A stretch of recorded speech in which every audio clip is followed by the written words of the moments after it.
So, got it out, got some measurements to talk to you about. Head, I've actually checked just by flexing in. Where is them? There's a little bit of movement, so that will need flattening out. Someone's been in here before because they've scraped carbon away. Anyway, doesn't matter. Turns out that the head wasn't fully snug. All these bolts are wrong. They all need to be stuck in there, so I'll have to do that at a later date instead of having some that have all removed, some that are still in there. I digress. Nothing wrong with the head gasket. I'm going to keep it. Just need to make sure all the bolts are snug because where it was leaking, the bolt wasn't snug. So that should be fine. So the first thing I did was, well, I checked the rock in the piston. Let's go to TDC and there you go. There's a fair bit of slap in there. Is that what you call it? Slap? And then if we go to the bottom, it's even worse. It's crazy, isn't it? Anyway, so I took, the way I did my measurements, obviously with the gauge, the telescopic gauge and the micrometers, I started at the bottom and I placed, so I had a reference point, I placed my T gauge in there, snap gauge in there, so it was flat against the piston. Then I gently rocked one side up so that when the outside or the further side away contacted the base, then I had my reference point to pull up. And repeated it 3 times, and it was literally bang on every single time, which was awesome. And then I did the same for the top. I span it to kind of around about there. And then I did the same thing again. I think maybe, it could be anything, but I was 4 microns out, absolutely nothing. So really consistent readings. And it says that there's it's tighter at the top than it is at the bottom, and that's exactly what it looks like here as well. Not nowhere near ideal, but that's one huge amount of slop in there. Anyway, that was in keeping, and it's actually the cylinders within spec. Pretty much, it's borderline. It's 220 or something. It should be. So we're under at the top of the kind of compression stroke. We're a little bit over it, but I'm not concerned about that. I am concerned that there is that much movement in the piston. I'm guessing the rings are just warmed, so maybe I can take the rings from that engine. We will see. Anyway, then I did the timing of the engine. Is where it should be firing. Here should be sparking.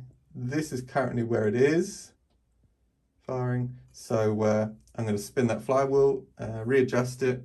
We'll snug it down and we'll give it another go and we'll see how we go. I think that's everything I wanted to share with you. But so far, pretty good news, except this slap. But again, look, it's hardly ever going to be run. So if I can't get new rings, I'm not going to cry about it. Not ideal, but yeah, it's not going to be a workhorse. It's going to be on the shelf. As long as it runs nicely, then we're fine. So I've adjusted the timing and got it to where it says it should be, which essentially is 4.7 mils before top dead center, and that's bang on where we are at the moment. So I will spin it over. I've actually got a light set up, a strobe light, timing light, whatever you want to call it, and those 2 dots should meet up. Let's have a look.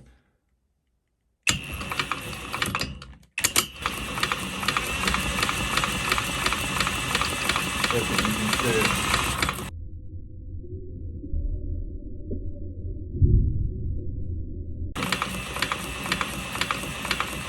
Still too bright, but we're bang on.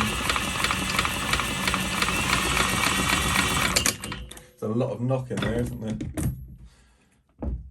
Anyway, let's go fire it up. All right, slight change of plan. I want to attach a fuel line to this and see if I can get it to run off the carb. And so I took the float bar off, and there was some dodgy thread tape all over it. And anyway, I want to take out this main jet, but it means you have to take everything out. So I'm just going to make sure it's clear. I'm going to blow some air through it, seal the holes, and that should be fine. The fuel intake, though, it was cut here. So loads of dust and stuff had accumulated. It totally blocked the hole. and you have to get a little, what essentially is a solid rivet holding in the lever and needle, and that was a nightmare to get out. But finally got it out, so I need to readjust that when that goes back in, but it's okay. And then I used a very fine drill bit, the end of it, not the sharp end, the blunt end, gently dropped it down until I felt the seat, and then moved in slightly and pushed gently, and a bunch of crud just popped out the end, and I'm going to clean it up and take it from there. So going to get it back together once I've given it a clean, and we'll see. I don't even know if that floats, but we'll see. Well, one thing always seems to take longer than the rest, and that was getting this carb sorted. But essentially it's back together. I put the floaters back as best as I could, and I actually took off the governor because I don't want it going wide open throttle, and I've just attached a spring to the idle screw and attached it to the carb screw there. So we're going to take it outside. I'm literally just going to put some fuel in there. I don't have a tank on here. I can fill the float bowl up and go from there. We'll see how we go. So choke on.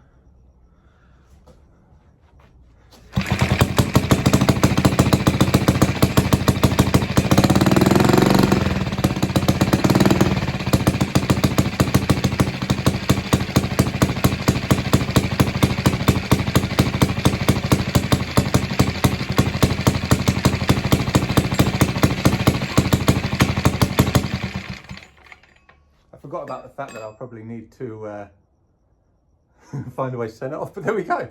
First start, who would have thought? So with the air filter open, it's running too fast. So I'm going to get a screwdriver and we will adjust it back down.